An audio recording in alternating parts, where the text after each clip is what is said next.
इन सबसे टच में है। ओके, पाकिस्तान से आप ऊपर बढ़ोगे तो कॉर्नर, ये वाला कॉर्नर जो है, ये कॉर्नर आपका आप देख रहे हो, यहाँ पर है अफगानिस्तान। क्या है? अफगानिस्तान।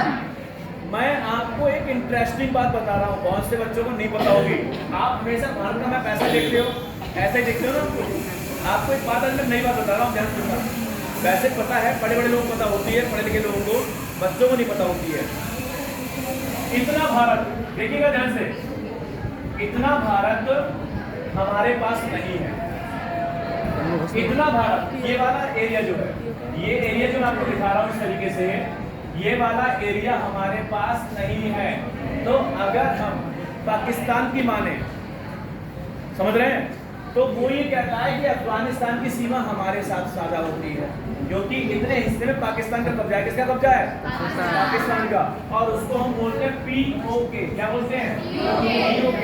लेकिन according to home ministry, home affairs, भारतीय गृह मंत्रालय के अनुसार हमारा भारत यहाँ तक है जिसको पाकिस्तानियों ने धोखे से आक्रमण करके कब्जे में ले लिया था।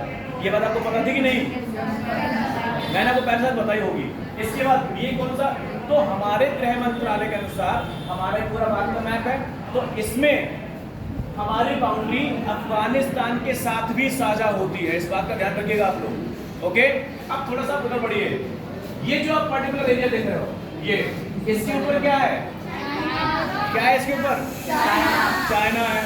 इसके बाद चाइना से थोड़ा नीचे उतर के आओ तो आप नॉर्थ और ईस्ट के बीच का एरिया है। यहाँ पर आपको दो कंट्री मिल जाएंगी। एक तो आपको मिल जाएगी नेपाल, कौन सी मिल जाएगी? नेपाल। थोड़ा और नीचे बढ़ोगे तो यहाँ पे छोटे से खड्डे में आपको भूटान दिखाई देगा। क्या दिखाई देगा? भूटान। भूटान से आगे बढ़ जाओगे, मेघालय को पार कर जाएंगे, असम, मिजोरम, त्रिपुरा को पार करके जाएंगे, तो आपको यहाँ पे जो कंट्री दिखाई देगी। क्या आपको पता है म्यांमार का पुराना नाम क्या है? बर्मा। ये जो म्यांमार है, इसका पुराना नाम था बर्मा। क्या नाम था? बर्मा। इसका पुराना नाम था बर्मा। म्यांमार तो इसका बाद में रखा गया है। इसके बाद अब आप म्यांमार से थोड़ा इधर आ जाइए। आप भारत के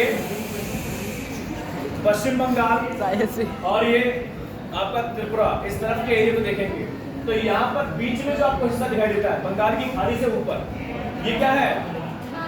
बांग्लादेश। क्या है ये वही बांग्लादेश है जहाँ अभी हाल ही में लास्ट ईयर और उससे थोड़ा पहले की बात है, तो वहाँ सरकार का तख्ता पलट हो गया था और वहाँ की जो प्राइम मिनिस्टर शेख हसीना थी, उनको अपना देश छोड़ के भारत में आके रहना पड़ा। तो कितनी कंट्री हो गई? 1 2 3 4 5 6 7 कंट्रीज ऑलमोस्ट लैंडिंग शेयर करती हैं इंडिया के साथ, यानी कि जमीनी तौर पर जुड़ी हुई है। इसके बाद दो कंट्री ऐसी हैं, एक जो यहाँ पे जो नीचे लटकी हुई है डाक के मोरे में रखी है, यह श्रीलंका। श्रीलंका और भारत के बीच में जलीय सीमा साझा होती है, यानी कि ये वाटर के रास्ते एक दूसरे से जुड़े हुए हैं, समुद्र के रास्ते। और इधर है आपका मालदीव। मालदीव भी हिंद महासागर की तरफ है, नीचे की तरफ अरब महासागर और हिंद महासागर में नीचे की तरफ है। ये भारत से जुड़ा हुआ है। ये बात आपको पता थी? अब अगर आपसे कोई पूछता है कि टोटल कंट्री कितनी है, तो आप कितनी बोलेंगे? 9। कितनी? 9।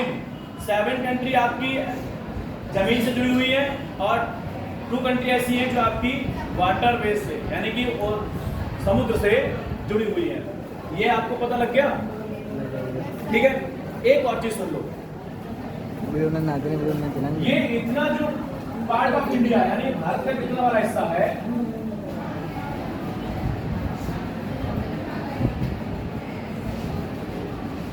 इतने वाले हिस्से को विशेषकर जो ट्रायंगल सा बना हुआ है, ये देखो, ये ट्रायंगल बना है, इधर भी समुद्र है, इधर भी क्या है? समुद्र। नीचे भी समुद्र है और इस साइड में भी है। अब आप बताइए, इधर वाला जो समुद्र है, महासागर है, सागर है, इसका क्या नाम है? इसका नाम है अरेबियन सी, अरब महासागर। क्या नाम है? अरेबियन सी। ठीक है, नीचे कौन सा आपका? Very good, Hind. और ईस्टर्न साइड में कौन सा है? प्रशांत है। लेकिन अगर मैं नियर यानी कि भारत के निकट बात करूं तो आप बोलेंगे बे ऑफ बंगाल। क्या बोलेंगे? बे ऑफ बंगाल। बंगाल, बंगाल की खाड़ी। खाड़ी, बंगाल की खाड़ी। देखो भारत के किनारे पर है, वो तो बंगाल की खाड़ी हम बोलते हैं, लेकिन अगर आपको समुद्र के बारे में तो मुझे कौन सा महासागर है, तो आप बोलेंगे प्रशांत महासागर। कौन सा है? प्रशांत महासागर। सागर। ये मैंने आपको बताया, समझ में आया आपके? अच्छा लगा? बोलेंगे क्या? देखो प्यारे बच्चों, एक बात ध्यान रखो, हमारे बहुत से सब्जेक्ट ऐसे कॉन्सेप्ट क्लियर करने वाले होते हैं, कॉन्सेप्ट समझने वाले होते हैं। मैं खुद बोलता हूँ कि आप रट्टा मत मारिए। क्या नहीं करिए? रट्टा नहीं मारिए। आप अपना कॉन्सेप्ट